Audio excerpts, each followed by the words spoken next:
जो भी आदमी कर्म करता है वो सारे ਦਾ ਹੀ ਨਿਚੋੜ ਅੰਤ ਵੇਲੇ ਉਹ ਨਾਲ ਲੈ ਕੇ ਜਾਂਦਾ ਹੈ ਤੇ ਅਗਲੇ ਜਨਮ ਦੇ ਵਿੱਚ ਉਹੀ ਸੁਭਾਅ ਬਣਦਾ ਹੈ ਕਿਉਂਕਿ ਉਹ ਮੈਲ ਤੇ ਨਾਲ ਹੀ ਹੈ ਨਾ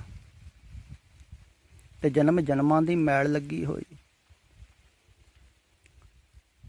ਤੇ ਮੈਲ ਇਕੱਠੀ ਹੁੰਦੀ ਜਾਂਦੀ ਫਿਰ ਵੀ ਇਹ ਟਿਕਦੀ ਨਹੀਂ ਹੈ ਵਾਰ-ਵਾਰ ਇਕੱਠੀ ਕਰਨੀ ਪੈਂਦੀ ਤੇ ਸੰਸਾਰ ਦਾ ਰੰਗ ਹੈ ਕੱਚਾ संसार दा प्रेम है कच्चा झूठा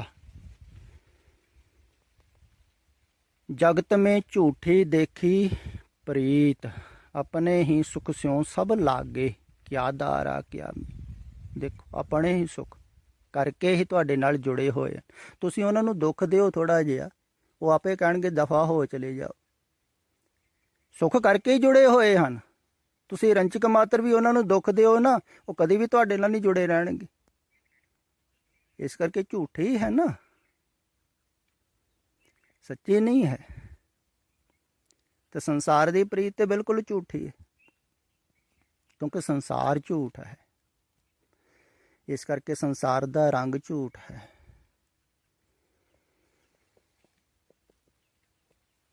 ਤੇ ਇੱਥੇ ਇਹ ਕਿਹਾ ਗਿਆ ਹੈ ਵੀ ਜਿਵੇਂ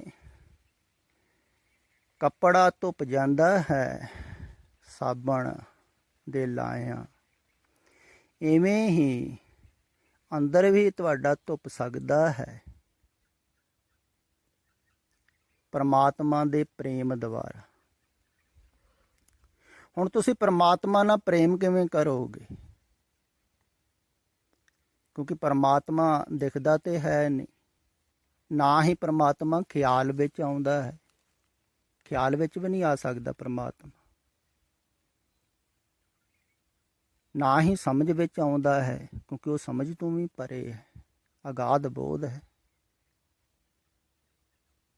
वो तुहाडी बुद्धि की पकड़ विच नहीं आउंदा बहुत वड्डा है ते ना ही समझ विच आउंदा है ना ख्याल विच आउंदा है फिर उहदे नाल प्रेम किवें करोगे तुसीं कई कह देंगे है परमात्मा नाल प्रेम करना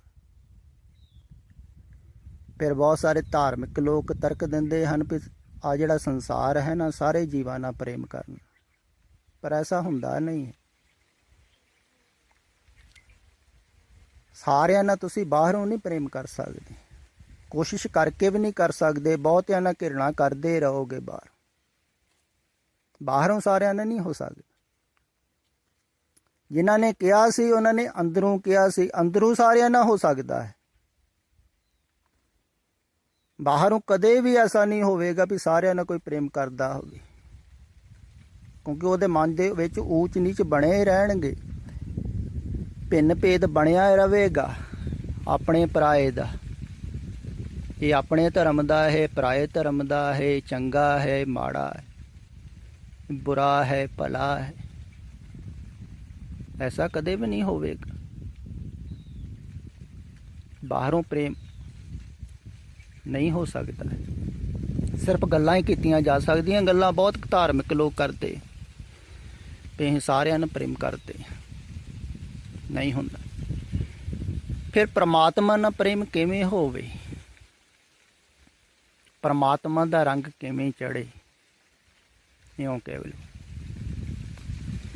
परमात्मा दा रंग चढ़दा है ਜਿਹੜੇ परमात्मा दे रंग दे विच रत्ते होए हन उन्हां दी संगत कीती क्योंकि ਜਿਹੜੇ रंग दे विच कोई रंगिया होवेगा ना ओहो ही रंग तुहानूं चढ़ावेगा यह गल तुसीं अक्सर कहिंदे हो ना जैसी संगत तैसी रंगत कोई शराबी की संगत करता शराब पीनी शुरू कर दिंदा कोई जुआ खेडण वालियां दी संगत करी जाए कोई नौजवान हौली हौली हौली हौली वो लाग ही पैंदा खेडण चढ़ गया ना रंग तुसीं भी जानते हो ऐसा हुंदा है जैसी संगत तैसी रंग ते जेड़ा कोई गुरमुख प्यारा परमात्मा दे रंग विच रंगिया होवे भाव के ਉਹਦੇ ਅੰਦਰ ਸੰਸਾਰ ਦਾ ਰੰਗ ਨਾ ਹੋਵੇ ਅਗਰ ਰੰਚਕ ਮਾਤਰ ਵੀ ਉਹਦੇ ਅੰਦਰ ਸੰਸਾਰ ਦਾ ਰੰਗ ਹੈ ਨਾ, ਸੰਸਾਰ ਦਾ ਮੋਹ ਹੈ, ਸੰਸਾਰ ਨਾਲ ਲਗਾਵ ਹੈ, ਤਾਂ ਤੁਹਾਨੂੰ ਮੁਕਤ ਨਹੀਂ ਕਰ ਸਕਦਾ, ਉਹ ਸੰਸਾਰ 'ਚ ਹੀ ਫਸਾਵੇਗਾ। ਅਕਸਰ ਐਸਾ ਹੁੰਦਾ ਹੈ। ਬਾਹਰੋਂ ਕੋਈ ਲੱਗਦਾ ਹੈ ਵੀ ਬਹੁਤ ਦੇਖੋ ਰੰਗ ਦੇ ਵਿੱਚ ਰੰਗਿਆ ਹੋਇਆ, ਵਾਹਿਗੁਰੂ ਵਾਹਿਗੁਰੂ ਕਰਦਾ, ਕੋਈ ਰਾਮ ਰਾਮ ਕਰਦਾ, ਬੜਾ ਧਾਰਮਿਕ ਬੰਦਾ ਹੈ ਭਈ, ਪਰ ਅੰਦਰੋਂ ਹੋ ਸਕਦਾ ਹੈ ਵੀ ਉਹ ਰੰਗ ਦੇ ਵਿੱਚ ਰੰਗਿਆ ਹੋਇਆ, ਤੁਸੀਂ ਅੰਦਰ ਤੇ ਥੋੜ੍ਹੀ ਦੇਖਦੇ, ਤੁਸੀਂ ਤੇ ਬਾਹਰੋਂ ਦੇਖਦੇ ਹੋ ਨਾ, ਪਹਿਰਾਵਾ ਦੇਖ ਲੈਂਦੇ, ਬਾਹਰੋਂ ਜੱਜਮੈਂਟ ਕਰਦੇ ਰਹਿੰਦੇ ਹੋ, ਕਿਹੜਾ ਬੰਦਾ ਚੰਗਾ ਹੈ ਕਿਹੜਾ ਮਾੜਾ।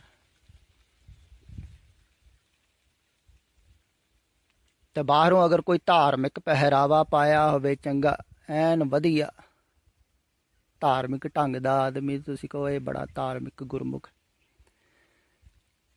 ਤੇ ਅਗਰ ਕੋਈ ਬਾਹਰੋਂ ਐਸਾ ਆਦਮੀ ਆ ਜਾਵੇ ਜਿਹੜਾ ਤੁਹਾਨੂੰ ਨਹੀਂ ਭਾਉਂਦਾ, ਪਰ ਅੰਦਰੋਂ ਉਹ ਪੂਰਾ ਧਾਰਮਿਕ ਹੋ, ਜਿਵੇਂ ਸਿੱਖਾਂ ਨੂੰ ਆ ਤੰਬਾਕੂ ਖਾਣ ਵਾਲੇ ਬਹੁਤਾ ਨਹੀਂ ਭਾਉਂਦੇ ਹਨ, ਇਹਨਾਂ ਨੂੰ ਬਹੁਤ ਬੁਰਾ ਸਮਝਦੇ ਆ, ਆ ਬੀੜੀ ਪੀਣ ਵਾਲਿਆਂ ਨੂੰ। ਅਗਰ ਕੋਈ ਐਸਾ ਆਦਮੀ ਆ ਜਾਵੇ, ਤੁਸੀਂ ਖਿਆਲ ਕਰੋ ਅੰਦਰੋਂ ਉਹ ਪੂਰਾ ਹੀ ਧਾਰਮਿਕ ਹੋਵੇ, ਹੋ ਹੀ ਸਕਦਾ ਹੈ ਨਾ, ਉਹ ਤਾਂ ਖਾਣਾ ਹੀ ਹੈ ਕੀ ਹੈ। ਠੀਕ ਹੈ, ਸਰੀਰ ਨੂੰ ਨੁਕਸਾਨ ਕਰਨ ਵਾਲੇ ਪਦਾਰਥ ਹਨ, ਸਰੀਰ ਨੂੰ ਨੁਕਸਾਨ ਕਰ ਰਿਹਾ ਹੈ, ਉਹ ਵੱਖਰੀ ਗੱਲ ਹੈ, ਪਰ ਹੋ ਸਕਦਾ ਉਹਦਾ ਮਨ ਬੜਾ ਚੰਗਾ ਹੋਵੇ, ਸਾਫ ਸੁਥਰਾ ਹੋ, ਪਰ ਤੁਸੀਂ ਉਹ ਨਹੀਂ ਦੇਖੋਗੇ, ਤੁਸੀਂ ਉਹਨੂੰ ਦੁਤਕਾਰੋਗੇ, ਫਿਟਕਾਰੋਗੇ, ਲਾਨਤਾਂ ਪਾਓਗੇ। ਤੁਸੀਂ ਬਾਹਰੋਂ ਦੇਖ ਰਹੇ ਹੋ ਨਾ, ਤੇ ਸਤਿਪੁਰਖ ਅੰਦਰੋਂ ਦੇਖਦਾ ਹੈ, ਉਹ ਬਾਹਰੋਂ ਨਹੀਂ ਦੇਖਦਾ ਹੈ।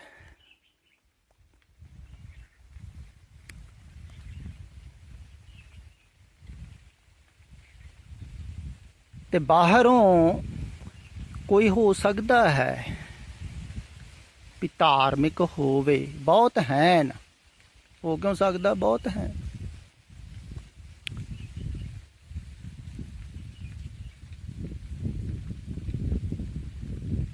ਪਰ ਸੰਗਤ ਕਰਕੇ ਹੀ ਹੌਲੀ ਹੌਲੀ। ਦੂਸਰੀ ਗੱਲ ਇਹ ਹੈ, ਖਿਆਲ ਵਿੱਚ ਰੱਖਣ ਯੋਗ ਹੈ, ਮੈਂ ਅਕਸਰ ਕਹਿੰਦਾ ਹੁੰਦਾ ਹਾਂ, ਅਗਰ ਤੁਹਾਡੇ ਅੰਦਰ ਪਿਆਸ ਸੱਚੀ ਹੈ ਨਾ, ਵਾਸਤਵਿਕ ਹੈ, ਤੁਹਾਨੂੰ ਸੱਚਾ ਹੀ ਲੱਭੇਗਾ।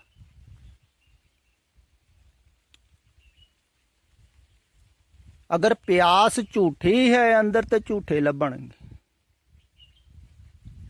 ਕਿਉਂਕਿ ਪਿਆਸ ਝੂਠੀ ਹੈ ਪਰਮਾਤਮਾ ਦੀ। ਜੁੜਨਾ ਚਾਹੁੰਦੇ ਹੋ ਤੁਸੀਂ ਸੰਸਾਰ ਨਾਲ, ਧਨ ਕਮਾਉਣਾ ਚਾਹੁੰਦੇ ਹੋ, ਪ੍ਰਭਤਾ ਕਮਾਉਣਾ ਚਾਹੁੰਦੇ ਹੋ, ਸੁੱਖ ਪਾਉਣਾ ਚਾਹੁੰਦੇ ਸੰਸਾਰ ਦੇ ਵਿੱਚ, ਤੇ ਤੁਹਾਨੂੰ ਵੈਸੇ ਲੱਭ ਜਾਣਗੇ ਪ੍ਰਚਾਰਕ, ਵਿਚਾਰਕ, ਸਾਧੂ ਮਹਾਤਮਾ, ਜੋ ਦੋਵੇਂ ਕੰਮ ਦੱਸਦੇ ਹਨ ਵੀ ਸੰਸਾਰ ਦੇ ਵਿੱਚ ਵੀ ਮਜ਼ੇ ਕਰੋ, ਤੇ ਦੂਸਰੇ ਪਾਸੇ ਉਹ ਨਾਮ ਵੀ ਦੱਸਦੇ ਹਨ ਵੀ ਇੰਨਾ ਚਿਰ ਥੋੜ੍ਹਾ ਜਿਹਾ ਨਾਮ ਜਪ ਲਿਆ ਕਰੋ, ਪਾਠ ਕਰ ਲਿਆ ਕਰੋ, ਪੂਜਾ ਕਰ ਲਿਆ ਕਰੋ, ਮੰਤਰ ਦਾ ਜਾਪ ਕਰ ਲਿਆ ਕਰੋ। ਕਈ ਮੰਤਰ ਵੀ ਦਿੰਦੇ ਆ, ਨਾਮ ਦੇ ਦਿੰਦੇ ਆ, ਕਿਉਂਕਿ ਉਹ ਸੰਸਾਰਿਕ ਵੀ ਹਨ ਨਾ, ਸੰਸਾਰ ਨਾਲ ਵੀ ਜੋੜਦੇ ਰੱਖਦੇ ਹਨ।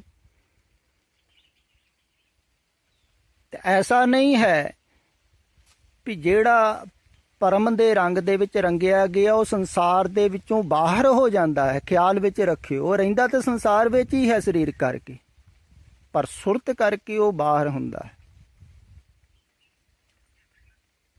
ਰਹਿੰਦਾ ਵੈਸੇ ਹੀ ਹੈ ਜੈਸੇ ਆਮ ਸਧਾਰਨ ਲੋਕ ਰਹਿੰਦੇ ਹਨ, ਕਿਉਂਕਿ ਵਿਸ਼ਿਸ਼ਟ ਤੇ ਉਹ ਬਣਦਾ ਨਹੀਂ, ਤੇ ਆਮ ਸਧਾਰਨ ਵਿਅਕਤੀ ਦੀ ਤਰ੍ਹਾਂ ਹੀ ਰਹਿੰਦਾ, ਸੰਸਾਰ 'ਚ ਹੀ ਰਹਿੰਦਾ, ਵੈਸੇ ਹੀ ਖਾਂਦਾ ਹੈ, ਰਹਿੰਦਾ, ਪਹਿਨਦਾ,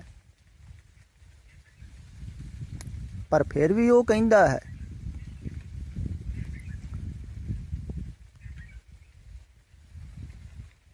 ਕਿ ਸੰਸਾਰ ਦੇ ਰੰਗ ਤੋਂ ਮੁਕਤ ਹੋਣਾ ਹੈ।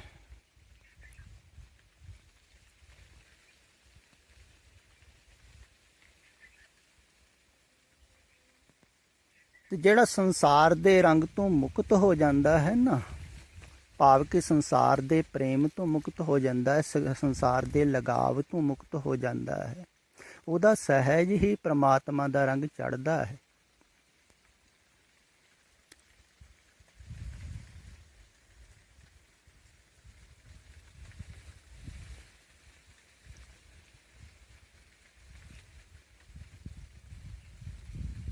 ਪਰ ਜਿਹੜਾ ਕਹਿੰਦਾ ਹੈ ਮੁਕਤ ਹੋਣ ਵਾਸਤੇ, ਅਗਰ ਉਹਦੀ ਗੱਲ ਤੁਹਾਨੂੰ ਚੰਗੀ ਲੱਗ ਰਹੀ ਹੈ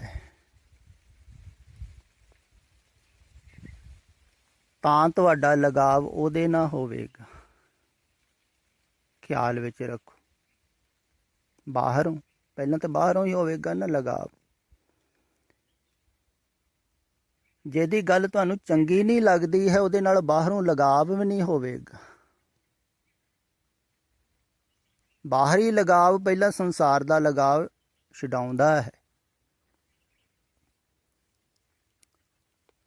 ਹੁਣ ਜ਼ਿਆਦਾਤਰ ਜਿਹੜੇ ਸੁਣਨ ਵਾਲੇ ਹਨ, ਬਹੁਤ ਸਾਰੇ ਪ੍ਰੇਮੀ, ਉਹ ਉੱਪਰੋਂ ਸੁਣਦੇ ਹਨ, ਬੌਧਿਕ ਤਲ ਤੇ ਸੁਣ ਲੈਂਦੇ ਹਨ, ਸਮਝ ਲੈਂਦੇ ਹਨ। ਉਹ ਸਮਝ ਦੇ ਤਲ ਤੇ ਟਿਕਦਾ ਨਹੀਂ ਕੁਝ ਵੀ, ਭੁੱਲ ਜਾਂਦੇ ਹਨ। ਕਿਉਂਕਿ ਸਮਝ ਦੇ ਤਲ ਤੇ ਬਹੁਤ ਕੁਝ ਹੋਰ ਵੀ ਹੈ ਨਾ, ਵਿੱਚ ਵਿਚਾਰ ਭਰੇ ਪਏ ਹਨ ਬੁੱਧੀ ਤੋਂ। ਸਮਝ ਦੇ ਤਲ ਤੇ ਕੁਝ ਵੀ ਨਹੀਂ ਟਿਕਦਾ।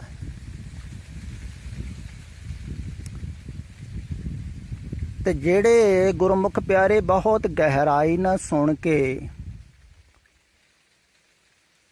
ਉਹਦੇ ਤੇ ਅਸਰ ਕਰਦੇ ਹਨ ਵੀ ਠੀਕ ਹੈ, ਕਿਹਾ ਹੈ ਬਾਹਰੋਂ ਧਿਆਨ ਹਟਾਉਣਾ ਤੇ ਹਟਾਉਣਾ ਹੀ ਹੈ, ਕੋਸ਼ਿਸ਼ ਕਰਦੇ ਹਨ ਹਟਾਉਣ ਦੀ। ਹੌਲੀ ਹੌਲੀ ਛੱਡਦੇ ਹਨ ਬਾਹਰ ਅਡੰਬਰ, ਬਾਹਰਲੀਆਂ ਰਿਸ਼ਤੇਦਾਰੀਆਂ, ਬਾਹਰਲੇ ਝੂਠੇ ਸੰਬੰਧ ਹੌਲੀ ਹੌਲੀ ਤਿਆਗਦੇ ਹਨ। ਤਾਂ ਉਹਨਾਂ ਨੂੰ ਹੌਲੀ ਹੌਲੀ ਹੋਰ ਵੀ ਅਗਲਾ ਗੱਲ ਸਮਝ ਵਿੱਚ ਆਉਣੀ ਸ਼ੁਰੂ ਹੋ ਜਾਂਦੀ ਹੈ। ਉਹਨਾਂ ਨੂੰ ਹੁੰਦਾ ਹੈ ਪ੍ਰੇਮ।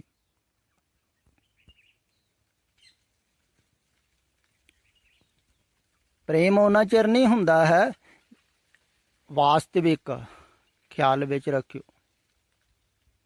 ਸਤਿਪੁਰਖ ਦੇ ਨਾਲ ਪ੍ਰੇਮ ਉਹਦਾ ਹੀ ਹੁੰਦਾ ਹੈ ਜਿਹੜਾ ਉਹਨਾਂ ਦੇ ਉਪਦੇਸ਼ ਨੂੰ ਸੱਚ ਸਮਝਣ ਲੱਗ ਜਾਂਦਾ ਹੈ। ਇਉਂ ਸਮਝ ਲਓ ਵੀ ਇਹ ਜੋ ਕਿਹਾ ਹੈ ਬਿਲਕੁਲ ਠੀਕ ਕਿਹਾ ਹੈ, ਇੱਦਾਂ ਹੀ ਮੈਂ ਕਰਨਾ ਹੈ, ਇੱਦਾਂ ਹੀ ਹੋਣਾ ਚਾਹੀਦਾ। ਤੋ ਕਰਨ ਲੱਗ ਜਾਂਦਾ ਹੈ, ਤੇ ਜਦੋਂ ਕਰਨ ਲੱਗ ਜਾਂਦਾ ਹੈ ਉਹਨੂੰ ਅਨੁਭਵ ਹੋਣਾ ਸ਼ੁਰੂ ਹੋ ਜਾਂਦਾ ਹੈ, ਤੇ ਹੌਲੀ ਹੌਲੀ ਉਹਦਾ ਪ੍ਰੇਮ ਹੋਣਾ ਸ਼ੁਰੂ ਹੋ ਜਾਂਦਾ ਹੈ।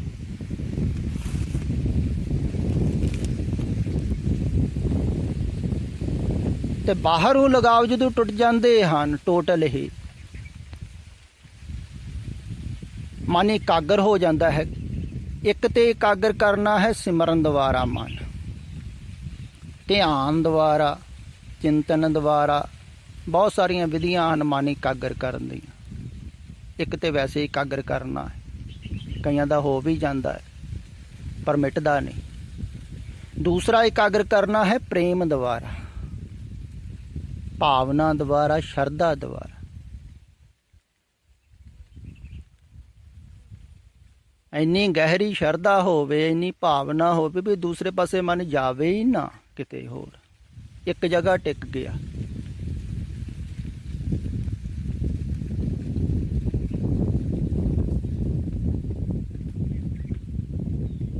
ਜਿਵੇਂ ਬਾਬੇ ਲਹਿਣੇ ਦਾ ਟਿਕ ਗਿਆ ਸੀ, ਉਹਨਾਂ ਨੇ ਵਾਸਤਵਿਕ ਪ੍ਰੇਮ ਕੀਤਾ ਸੀ ਨਾ। ਉਹਨਾਂ ਨੇ ਕਿਹਾ ਵੀ ਹੈ, ਏਕ ਨੇਹੀ ਆਸਕੀ ਦੂਜੈ ਲੱਗੈ ਜਾਏ, ਨਾਨਕ ਆਸ਼ਿਕ ਕਾਂਡੀਏ ਸਦ ਹੀ ਰਹੇ ਸਮਾਏ। ਕਹਿੰਦੇ ਉਹ ਕਾਹਦਾ ਆਸ਼ਿਕ ਆ, ਕਿਹੜਾ ਆਸ਼ਿਕ ਹੈ ਉਹ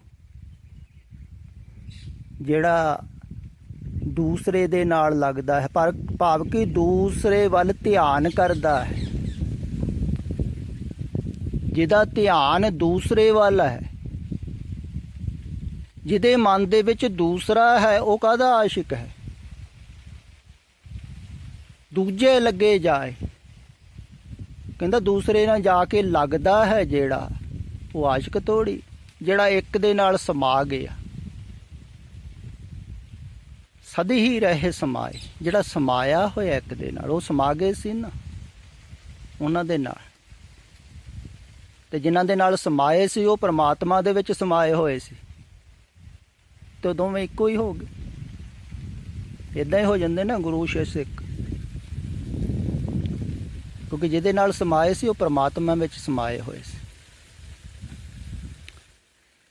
ਤੇ ਮਨ ਇਕਾਗਰ ਹੋ ਜਾਂਦਾ ਹੈ ਤੇ ਫਿਰ ਮਿਟ ਜਾਂਦਾ ਹੈ। ਇਹ ਸਹਿਜ ਪ੍ਰਕਿਰਿਆ ਹੁੰਦੀ ਹੈ। ਤੇ ਐਸਾ ਨਹੀਂ ਹੈ ਕਿ ਕਹਿਣ ਦੁਆਰਾ ਪ੍ਰੇਮ ਹੁੰਦਾ ਹੈ, ਨਾ ਤੁਸੀਂ ਜ਼ਬਰਦਸਤੀ ਕੋਈ ਕਰ ਹੀ ਸਕਦੇ ਹੋ। ਪ੍ਰੇਮ ਸੁਭਾਵਿਕ ਹੋਵੇਗਾ। ਅਗਰ ਤੁਹਾਡੀ ਪਿਆਸ ਹੋਵੇਗੀ ਗਹਿਰੀ, ਤੁਸੀਂ ਰੁਚੀ ਕਰਕੇ ਸੁਣੋਗੇ, ਪਿਆਸ ਹੋਰ ਗਹਿਰੀ ਹੋਵੇਗੀ, ਹੋਰ ਭਾਵ ਦੇ ਨਾਲ ਸੁਣੋਗੇ, ਹੋਰ ਗਹਿਰਾਈ ਦੇ ਨਾਲ ਉਧਰ ਨੂੰ ਜਾਓਗੇ, ਉਸ ਭਾਵਨਾ ਦੇ ਵਿੱਚ ਉਤਰੋਗੇ, ਤੁਹਾਨੂੰ ਸਮਝ ਵਿੱਚ ਆਵੇਗੀ, ਤੇ ਗੱਲਾਂ ਤੇ ਸ਼ਰਧਾ ਹੋਵੇਗੀ, ਜੋ ਕਿਹਾ ਜਾ ਰਿਹਾ ਬਿਲਕੁਲ ਠੀਕ, ਤੇ ਉਹ ਸ਼ਰਧਾ ਦੁਆਰਾ ਹੀ ਪ੍ਰੇਮ ਹੋਵੇਗਾ, ਤੇ ਪ੍ਰੇਮ ਦੁਆਰਾ ਮੁਕਤੀ ਹੁੰਦੀ। ਤੇ ਪਰਮਾਤਮਾ ਦੇ ਰੰਗ ਦੁਆਰਾ ਮਨ ਸਾਫ਼ ਹੁੰਦਾ ਹੈ। ਸੰਸਾਰ ਦੇ ਰੰਗ ਦੁਆਰਾ ਗੰਦਾ ਹੁੰਦਾ, ਸੰਸਾਰ ਦੇ ਪ੍ਰੇਮ ਦੁਆਰਾ ਗੰਦਾ ਹੁੰਦਾ ਹੈ, ਪਰਮਾਤਮਾ ਦੇ ਪ੍ਰੇਮ ਦੁਆਰਾ ਚੰਗਾ ਹੁੰਦਾ ਹੈ, ਚੰਗਾ ਹੁੰਦਾ ਹੈ, ਚੰਗਾ ਹੁੰਦਾ।